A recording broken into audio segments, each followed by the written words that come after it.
दोस्तों सब्सक्राइब करें और इस बेल आइकन को दबाएं और पाएं वीडियो सबसे पहले। मैं भारत को भारतीयता की मान्यता के आधार पर फिर से खड़ा करना चाहता हूं, उस काम में लगा हूं।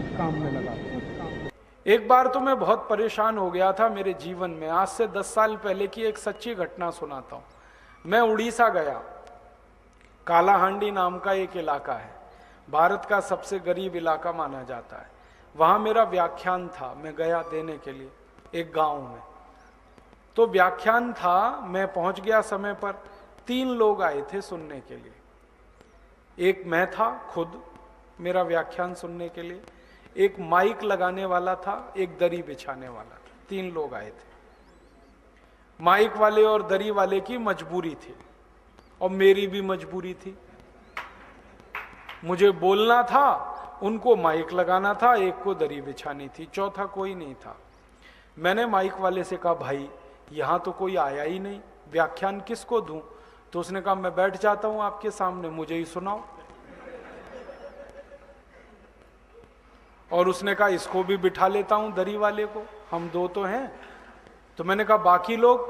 तो उसने कहा, आप चिंता मत करो, आप बोलो, हम सुनेंगे। और उसने कहा, मैंने माइक ऐसे सेट किए हैं कि घर घर में आवाज जा रही है, आप बोलो, वो सुनेंगे सब घर में बैठ के। तो मैंने कहा, भैया जो घर में बैठ के मेरा भाषण सुन सकते हैं वो मेरे सामने भी सुन सकते हैं। तो वो एकदम मायूस हो गया, माइक वाला चेहरा लटक गया उसका। और उसने बड़े धीमे शब्दों में कहा, वो आपके सामने बैठ के नहीं सुन सकते क्योंकि उनके शरीर पर कपड़े नहीं है। तब मुझे उस दिन करंट लगा, झटका लगा, ऐसी भी गरीबी। तो मैंने कहा, भाई अब व्याख्यान क्या देना, मुझे तो इनकी गरीबी के दर्शन करा दो। तो उसने कहा, चलो एक एक घर में ले चलता हूं आपको। तो सबसे पहले घर में हमने दरवाजा खटखटाया। वो सरपंच का घर था, 10 फीट लंबा 10 फीट चौड़ा, छोटा सा झोपड़ा, आधा टूटा हुआ आधा बना हुआ। किवाड़ भी एक टूटा हुआ था, एक लगा हुआ था। पानी जगह जगह से टपकता था। हमने खटखट की तो सरपंच की पत्नी बाहर आई। तो मैंने देखा उस मां के शरीर पर ऊपर कोई कपड़ा नहीं था और नीचे उसने एक छोटा सा टुकड़ा लपेटा हुआ था, वो भी पूरा नहीं पड़ रहा था। हमने कहा, आप अंदर जाओ, अपने पति को बाहर भेजो। तो वो माता अंदर गई।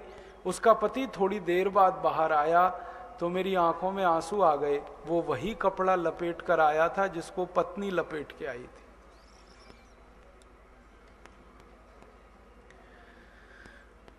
उसी दिन मैं वापस दिल्ली आया और दिल्ली में मैंने भारत सरकार के एक मंत्री से संपर्क किया और मंत्री सौभाग्य से उसी इलाके से चुनाव जीत कर आता है। उसका नाम है भक्त चरण दास। वो सांसद था उस समय जब ये घटना घटित हुई और संयोग से मेरा उसका परिचय भी था। तो मैंने कहा, भाई तुम्हारे इलाके में तो इतनी गरीबी है? तो उसने कहा, मेरे ही इलाके में नहीं, भारत में ऐसे 37 करोड़ गरीब हैं जिनके शरीर पर 2 कपड़े नहीं है। 37 करोड़।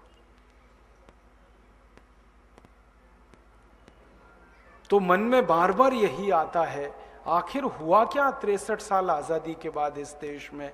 11 पंचवार्षिक योजनाएं बनी हैं, हर साल बजट बनता है, ये आपको मालूम है? हर साल बजट बनता है। एक साल भी ऐसा नहीं हुआ कि बजट ना बना हो। चुनाव हो गए किसी साल में तो भी बजट आया है, भले वो 8 महीने के लिए आया, 7 महीने के लिए आया, 6 महीने के लिए आया, बजट हर साल आता है। 1952 से नियमित बजट आ रहा है इस देश में। तो 1952 से 2010 तक हर साल बजट आया इस देश में। बजट ने विकास का खर्चा किया और पंचवार्षिक योजनाएं लागू हुई 5-5 साल की, उनके द्वारा विकास का खर्च हुआ। फिर राज्य सरकारों के बजट आए।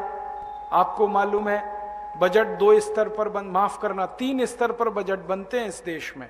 एक तो केंद्र सरकार बनाती है, एक तो राज्य सरकार बनाती है, एक तो नगर पालिका बनाती है। नगर पालिका के बजट का मुख्य मुद्दा है गरीबी मिटाओ, राज्य सरकार के बजट का मुख्य मुद्दा है गरीबी हटाओ, केंद्र सरकार के बजट का मुख्य मुद्दा है गरीबी हटाओ। लेकिन गरीबी है कि हटती नहीं, मिटती नहीं।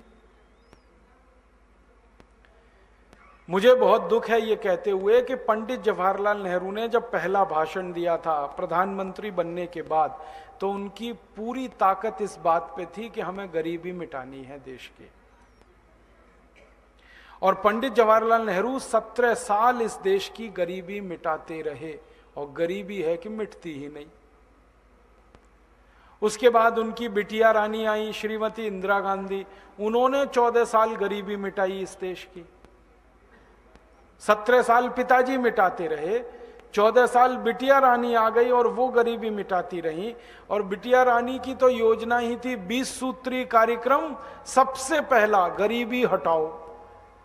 20 सूत्री कार्यक्रम में सबसे पहला 14 साल की उनकी ताकत लगी, उन्होंने भी गरीबी नहीं मिटा पाई।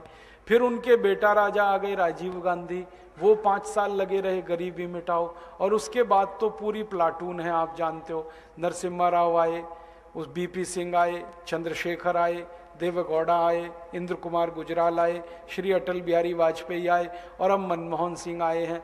सब गरीबी मिटाने में लगे हुए हैं, और गरीबी मिटती ही नहीं, बढ़ती ही जाती है, बढ़ती ही जाती है। ये गंभीर समस्या है। दोस्तों, सबसे पहले तो चैनल सब्सक्राइब करें, फिर लाइक, कमेंट और शेयर करें। और हाँ, हमारा एंड्रॉयड ऐप डाउनलोड करना ना भूलें।